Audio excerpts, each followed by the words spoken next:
আসলে পুরুষ মানুষ হচ্ছে সৃষ্টির সবচেয়ে রহস্যময় প্রাণী।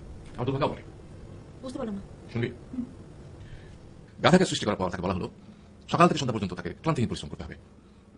সারা জীবন তাকে পিঠে ভারী বোঝা বইতে হবে, খেতে পাবে শুধু ঘাস, আর তার মাথায় কোনো বুদ্ধি থাকবে না। তার আয়ু হবে 50 বছর। গাধা করজোড়ে সৃষ্টিকর্তাকে বললো আমি এত বছর বাঁচতে চাই না, আমাকে 20 বছর আয়ু দেওয়া হোক। সৃষ্টিকর্তা সেটাই মঞ্জুর করলেন।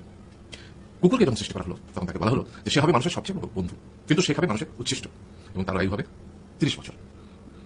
কুকুর সৃষ্টিকর্তাকে বললো আমি এত বছর বাঁচতে চাই না, আমাকে 15 বছর আয়ু দেওয়া হোক। সেটাই মঞ্জুর করা হলো। এরপর মানবকে বলা হলো তুমি শুধু গাছের ডাল থেকে উড়ালে ঝুল খাবে এবং নানান রকম ফন্দি বিক্রি করে মানুষকে আনন্দ দিবে, তোমার আয়ু হবে 20 বছর। মানুষ বললো আমি 20 বছর বাঁচতে চাই না, আমাকে 10 বছর দেওয়া হোক। সেটাই মঞ্জুর করা হলো। এবার এলো পুরুষ মানুষের পালা।